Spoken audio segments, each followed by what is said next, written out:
but they can also serve another purpose. They are a really great window into the state of the American consumer because they field millions of calls every year. 211 call centers are as leading economic indicators. That's next on Marketplace. We'll be back with All Things Considered at 7 o'clock. WNYC supporters include Just Another Day. Dan Lauria and Patty McCormick return to the New York stage in Just Another Day, a new play written by Dan Lauria himself, through June 30th only. Tickets at justanotherday.theater.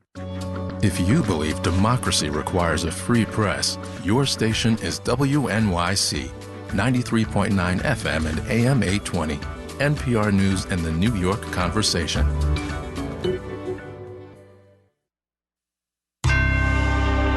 Marketplace is supported by Ninja One, the endpoint management platform that automates the hardest parts of IT and helps your employees be more productive and secure no matter where they work at ninjaone.com.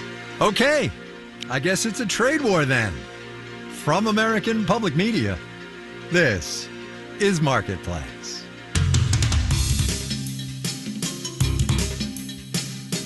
Marketplace is supported by Schwab, helping people invest in ideas they believe in with Schwab investing themes, with more than 40 themes to choose from. More at schwab.com.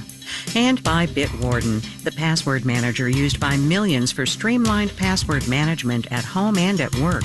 Learn more about stress-free security at bitwarden.com.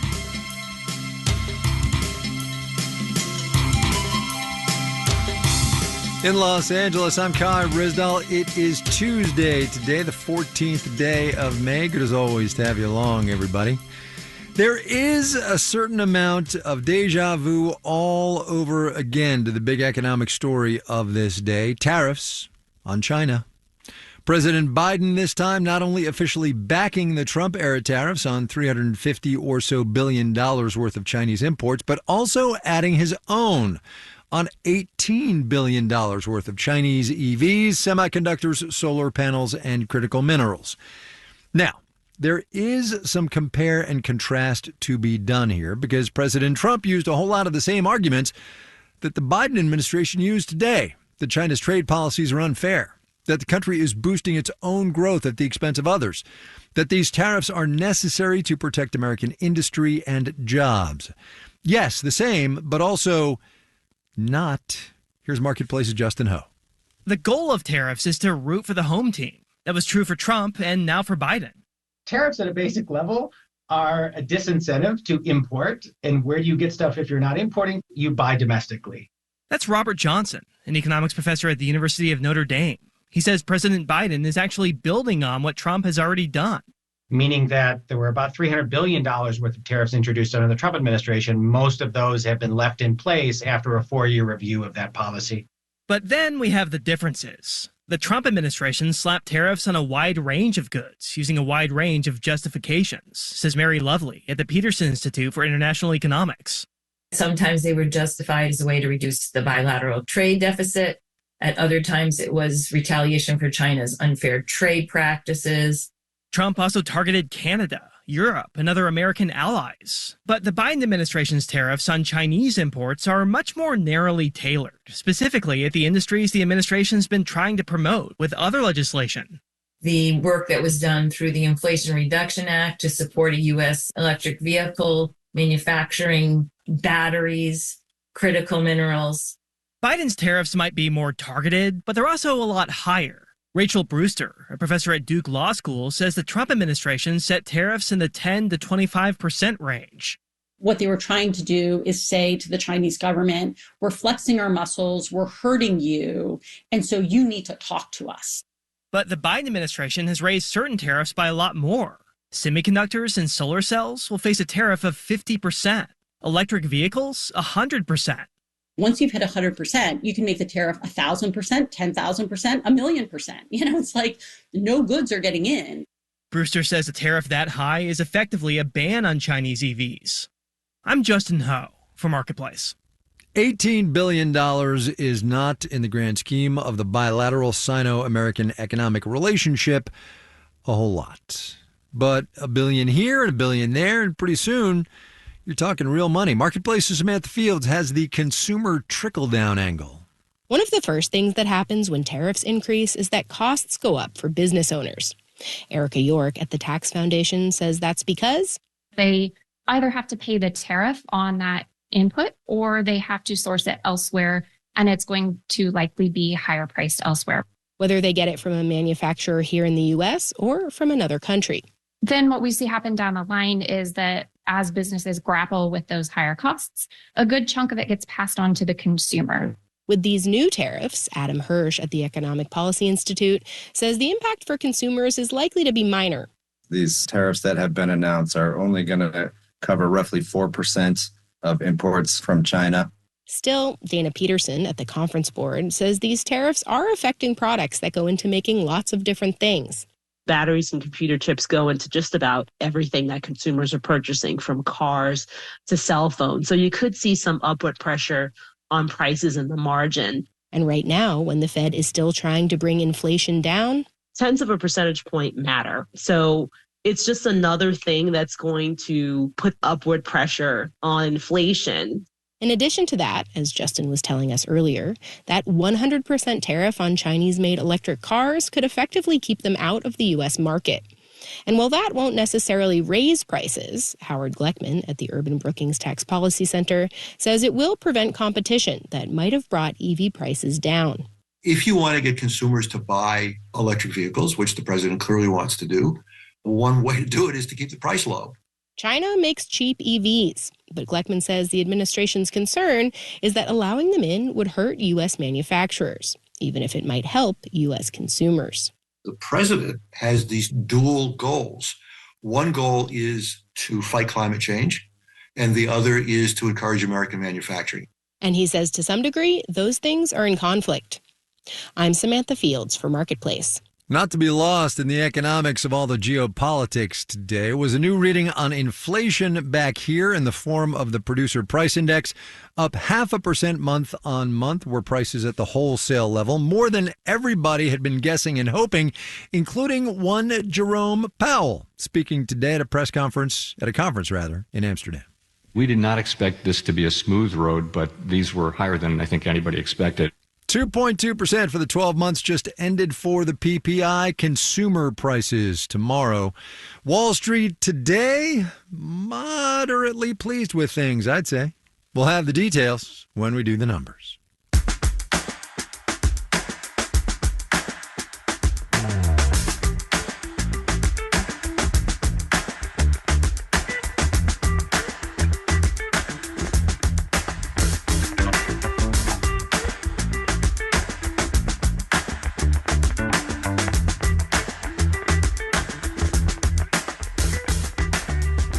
It's been 7 weeks since that container ship hit the Francis Scott Key Bridge in Baltimore.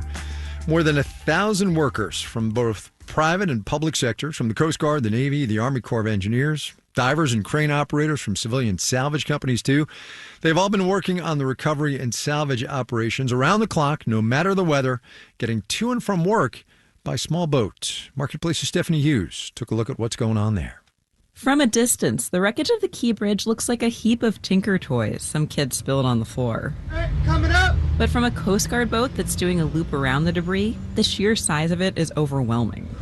Position figures as follows. Giant steel trusses are jetting up at precarious angles. And like an iceberg, there's a lot more below the surface, including about a mile of interstate highway. There are at least 11 cranes visible, all on barges with tugboats nearby, moving that wreckage. So they're trying to cut those pieces of bridge down into smaller sizes. Chief Petty Officer Johan Ulloa, part of the Coast Guard's emergency response team, points out flames on one barge where workers are cutting the steel with torches. Nearby, one of the cranes slowly pulls up a weight and then drops it like an anchor. Chief Ulloa says that's to pulverize parts of the bridge. They're actually smashing it with that large weight. So a lot of sophisticated tools being used, and then, just some basic physics, some grit.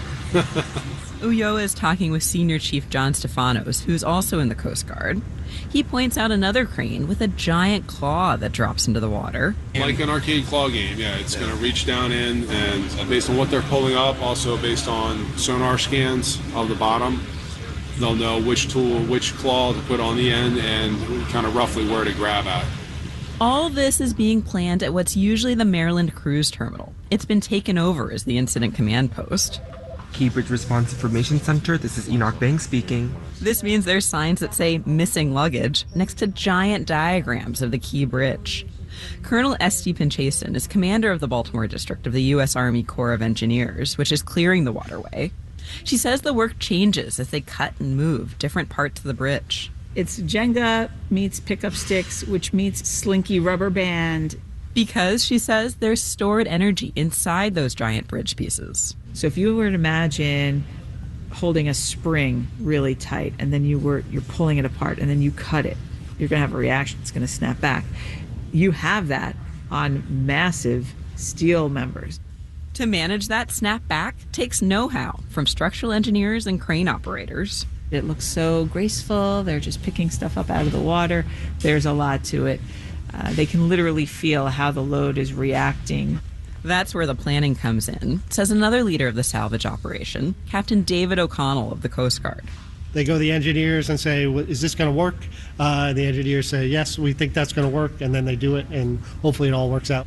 Captain O'Connell says they haven't had anything not work out so far. And a big question is how much this is all going to cost, especially since they're on a timeline to clear the permanent shipping channel by the end of May. From our perspective, we're just focused on the work. I mean, obviously, it's costing money, and people are working here, and they're getting paid, and everything's moving forward.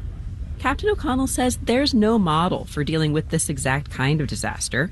So the Coast Guard's using what they've learned from previous crises to respond to one he calls unprecedented. In the Port of Baltimore, I'm Stephanie Hughes for Marketplace.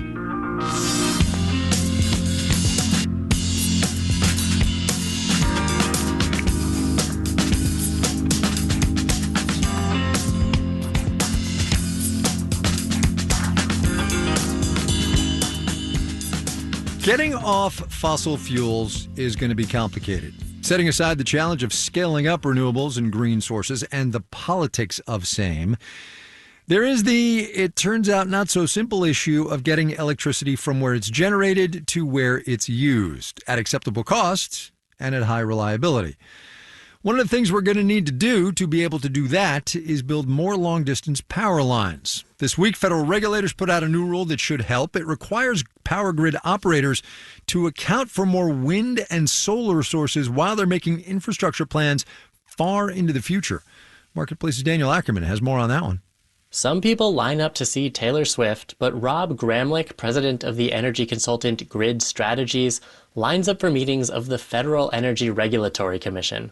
I was second in line, but my Grid Strategies colleague was first. Gramlich was there, fanboying 90 minutes early when FERC approved the new rule, which he says was a long time coming. You would think planning for the future would be what transmission planners do. The reality is there has been very little planning for the future around our industry. He says that's in part because the U.S. power grid grew out of thousands of local ones, each serving a town or company. Connecting those mini-grids made the system more reliable. But we still don't have enough connections, says Harvard's Ari Pesco. There's a reason that the utility industry has underbuilt transmission. He says some power plant operators oppose more long-distance lines. Because transmission can provide opportunities for their power plant competitors to connect to the system and potentially undercut the utility's historic monopolies. But more electrical connections are just what this economy needs, says Catherine Hausman at the University of Michigan. We need to integrate more wind and solar, and we need to integrate new sources of demand. Think data centers, heat pumps, and electric cars. Long-distance transmission can bring those users cheap power, which might be from a wind farm hundreds of miles away. More transmission allows grid operators to use the least cost power plants. And as a result, says Neil Chatterjee, former chairman of FERC, we'll be able to just get more energy onto the grid at a time that we need it. And the economic impact of that? It's priceless. Because without a functional grid, there's not much of an economy to speak of. I'm Daniel Ackerman for Marketplace. Hey, here's an idea. Use some of the power, the electricity that comes into your home to listen to the Marketplace Morning Report, would you? David Brancaccio and the gang getting out of bed real early in the morning to get you the business and economic news you need every single day.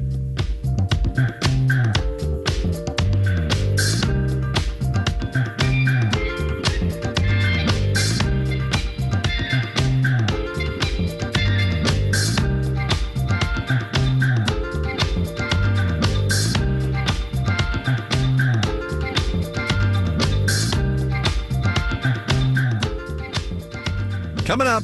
We see the smoke. Now let's find the fire. Yeah, let's. First, though, let's do the numbers. Dow Industrial's up 126 points today, 0.3%, closed at 39,558 did the blue chips. The NASDAQ picked up 122 points, 0.75%, 16,511. The S&P 500 added 25 points, about 0.5%, 52 and 46. There, 6 U.S. airlines are suing the Department of Transportation over a new rule requiring upfront disclosures of fees for service or checked luggage. The Biden administration calls them hidden junk fees. The airlines say the rule would confuse customers. American Airlines elevated 1.7% today. Delta increased to 10%. United Airlines jumped 1.3%. JetBlue flew up about 5.5% today. Walmart told employees it's cutting hundreds of corporate jobs and requiring most remote flew up about 5.5% today. Walmart told employees it's cutting hundreds of corporate jobs and requiring most remote workers to relocate to main corporate hubs. The retailer plans to shut down smaller offices in Dallas, Atlanta, and Toronto.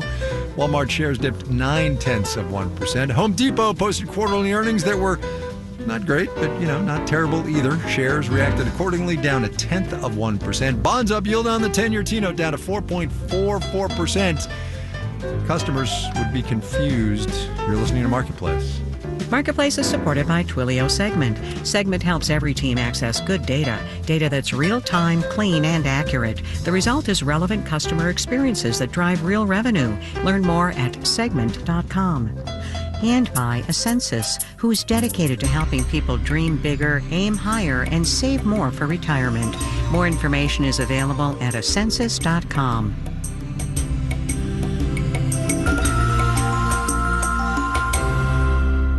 Support for WNYC comes from Perlman Performing Arts Center, presenting An American Soldier, a new opera from composer Wong Ro and librettist David Henry Wong, now through May 19th. Tickets at pacnyc.org. The WNYC Newsroom, NPR, the BBC. It takes a lot for WNYC to bring you the news you rely on. Journalism is expensive, but WNYC makes it free for everyone. There's no price or paywall. There's you. Listener support is the largest source of WNYC's funding. That's why we're asking you to be one of 10,000 listeners to donate by May 23rd. Give now at WNYC.org or call 888-376-WNYC. You're listening to Marketplace on WNYC. Coming your way in the 7 o'clock hour of All Things Considered, the new WNBA season kicks off tonight. All eyes are on the Indiana Fever and their dazzling new addition, Caitlin Clark. We'll have all that and more at 7 o'clock on All Things Considered. Stay tuned.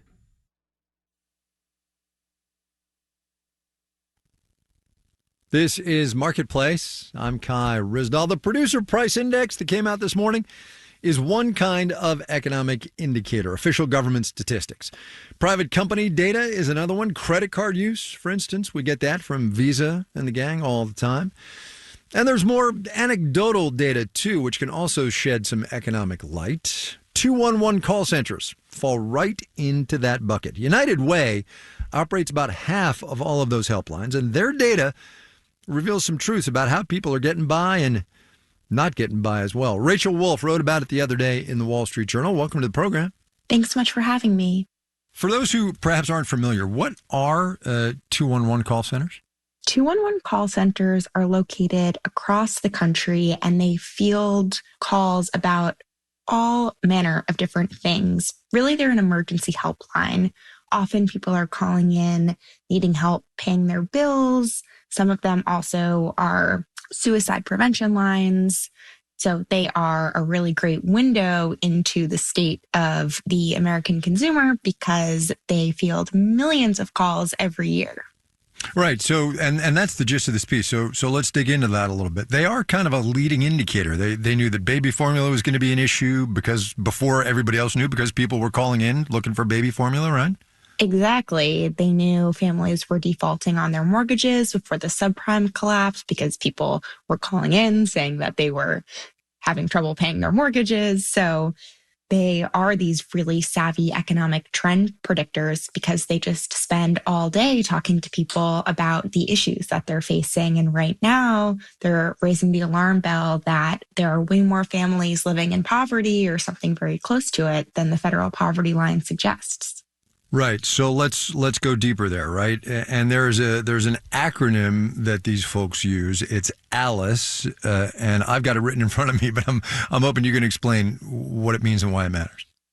Yeah. So the United Way has identified millions of families in the United States that are ALICE, or asset limited, income constrained employed. And what that means is they make above the federal poverty line of $31,200, but below the real cost of living in their zip codes, which in Connecticut is over $100,000 for a family of 4 with 2 young kids. And so you can see there's a really, really big discrepancy there. And what these operators are saying is they are really limited in how they can help because they are not eligible for most services.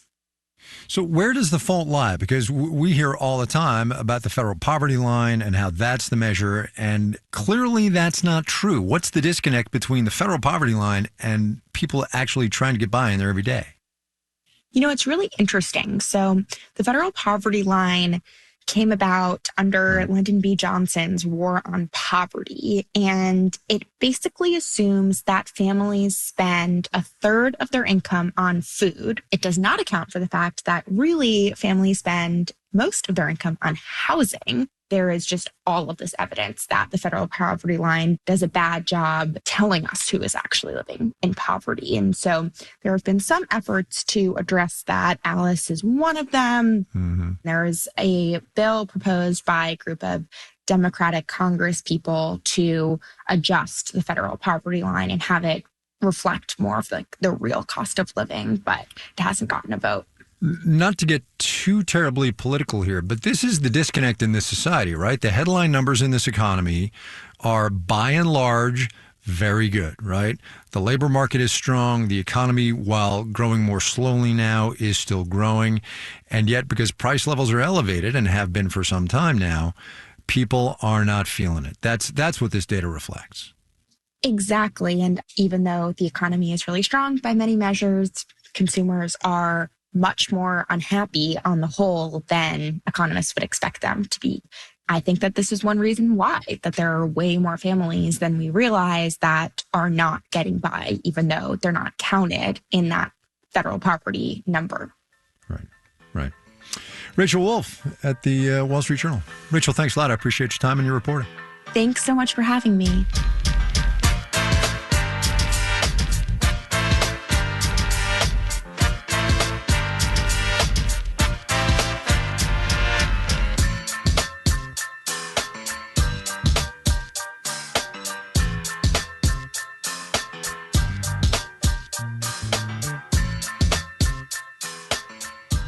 The American healthcare infrastructure is complicated, to understate things just a little bit.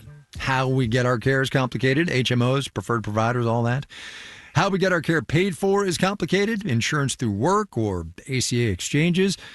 And then medication is complicated too. Prescription drugs specifically. There are the drug makers, there are the insurance companies, and eventually the patients. But in between are these things called pharmacy benefit managers, PBMs, which negotiate prices between makers and insurers.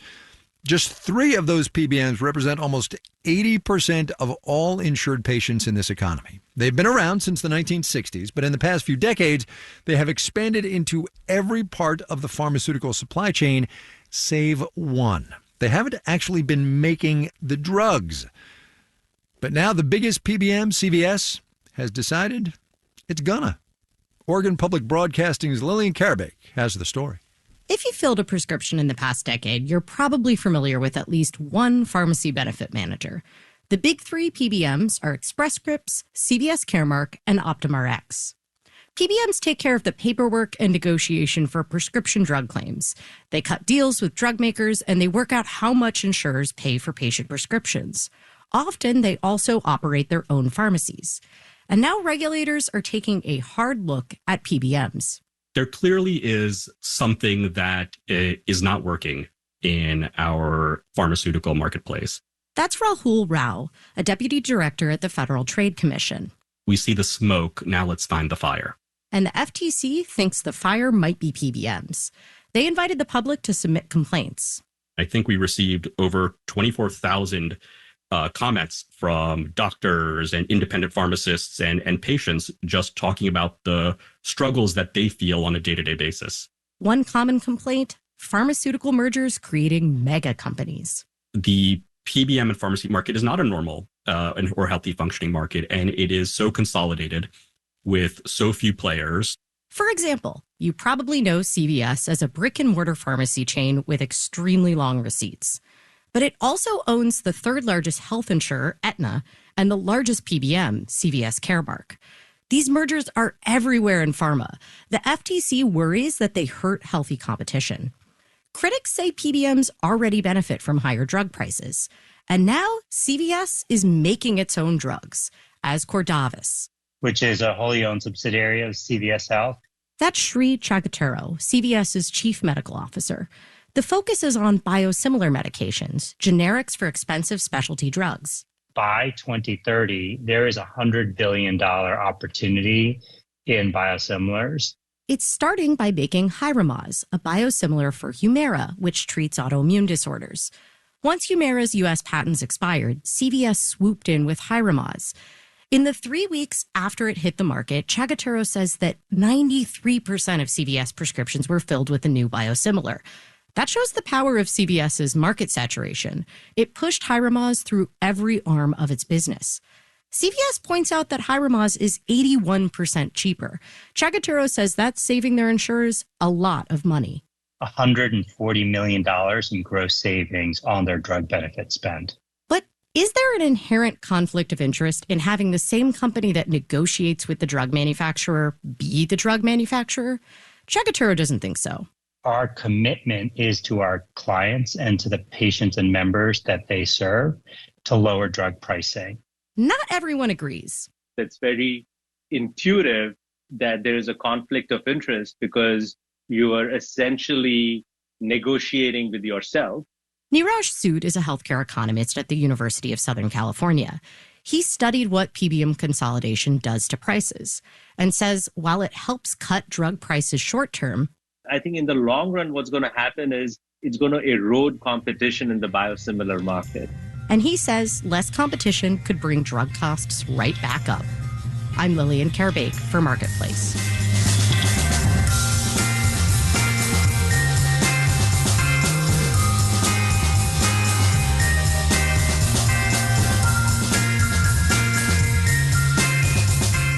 Marketplace is supported by Progressive Insurance. The Name Your Price tool provides a range of coverage options. Progressive.com. Price and coverage match limited by state law. And by Crowley, a logistics, energy, and maritime solutions company with nearly 135 years of innovation and a commitment to sustainability. Learn more at Crowley.com. And by C3 Generative AI, verified, traceable answers, secure, hallucination-free, LLM-agnostic, IP liability-free. Learn more at c3.ai. This final note on the way out today, about which, first, an observation. It's already May, mid-May in point of fact. Second, everybody who'd been expecting rate cuts from the Fed in what's left of this year, not so fast. Here's Chair Powell from Amsterdam once again today. My confidence in that is not as high as it was having seen these readings in the first 3 months of the year. You heard it here first, gang. Our digital and on-demand team includes Carrie Barber, Jordan Manji, Dylan Mietinen, Janet Wynn, Olga Oxman, Ellen Rolfes, Virginia K. Smith, and Tony Wagner. Francesca Levy is the executive director of Digital and On Demand. And I'm Kai Risdall. We will see you tomorrow, everybody.